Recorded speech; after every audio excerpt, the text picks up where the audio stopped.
rumor has it, Bernie Sanders is part owner of this place right here. This he owns some of this property right here. They built this up. This was a dump. So this is a great country timber like here. So yeah, so Bernie Sanders helped build this, and as you know, I had a vacation home in Vermont, and some situation happened there. So what happened? How what's going on, America? What's going on? So I'm taking you into an area that was non-developed before, and what ultimately happened is this area now is taken over by a group of new immigrants, which I brought to your attention in 2010. These individuals came into the country on N9 work visa. N9 work visa. These are visas that the corporation go out to, like India and the Philippines, and hire a business analyst, business services, and they pay them like at that point in time I was a business systems analyst, and they pay these people like half, or let's say 70% of the wages that they're paying the American workers. So at that point in time, I was probably up at $55 an hour. And I was a permanent employee with salary and benefits. And I couldn't understand what was going on. I was like, well, you're telling me that there aren't enough business systems analysts, architectural system, and they had to go to those countries and hire those employees? I couldn't understand. But what was the most interesting aspect of that entire process is that these individuals would come in as business systems analysts, let's say at $45,000, $50,000 a year.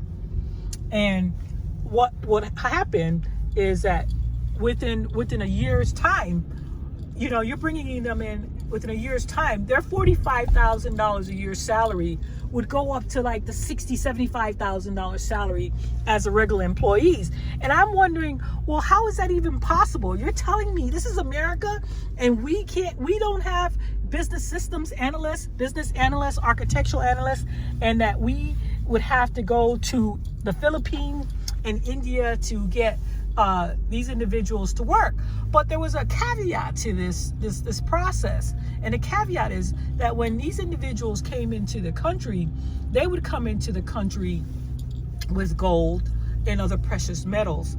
And when they came into the country with all these golds and their precious metal, they were also allotted a nice home, and they got a business as well. And then they bring over their parents. And I'm sitting here thinking, okay, this is not adding up. I'm trying to build a business. I'm working a job. I got 4 kids. How is this process not adding up?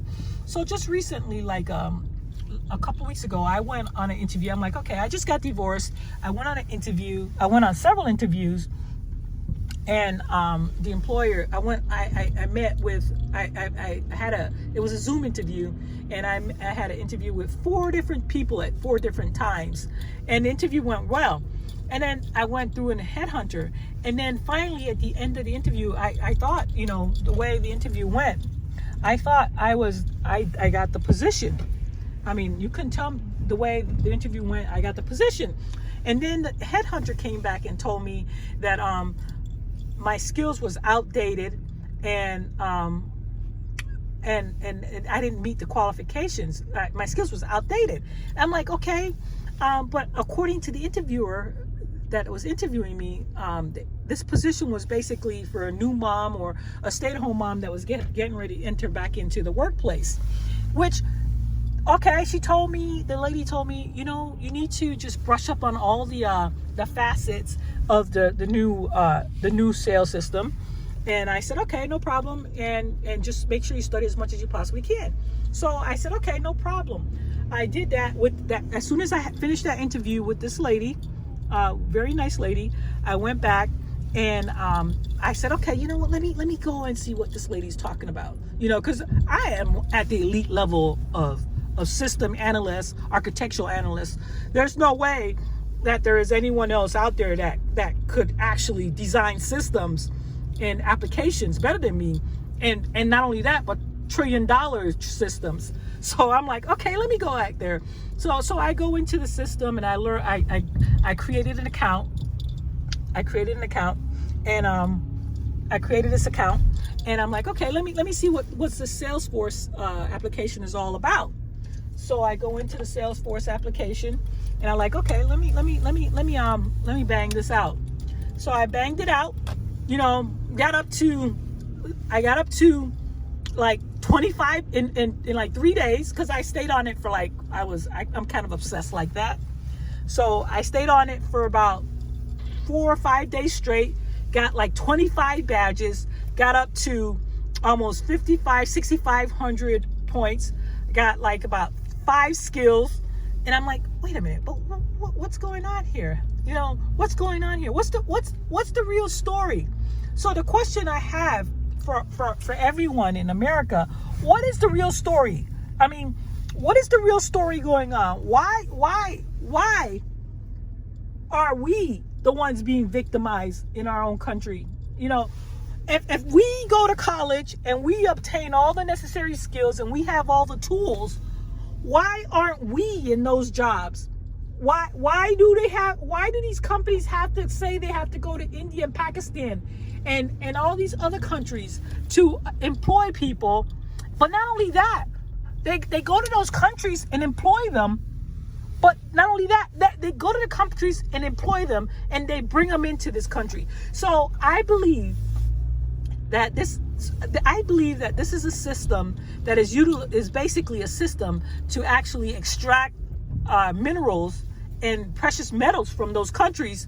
But not only that, allowing those countries to access all the economic privilege within the United States, because they are now coming to America and opening up their banks, credit unions in the country, okay?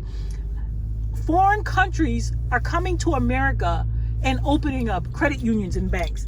And how is that even possible?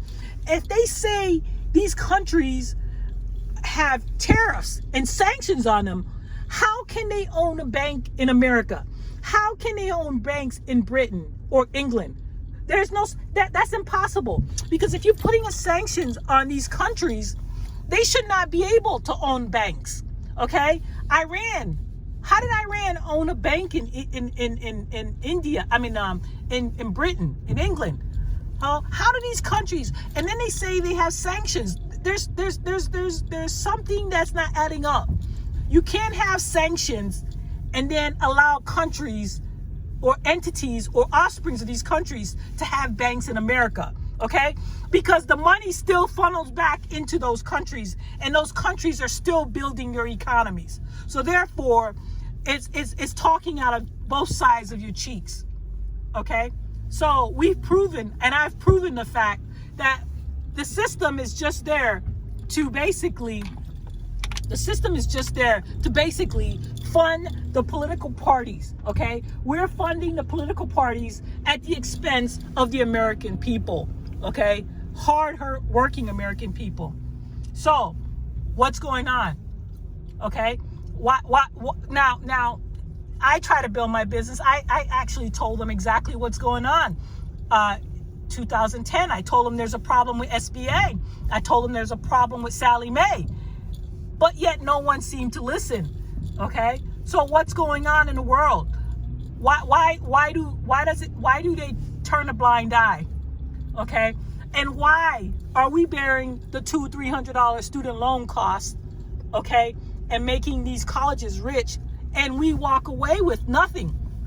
We walk away with nothing. We get an education, but yet we don't have the right to employment. Okay? We get an education with no right to employment.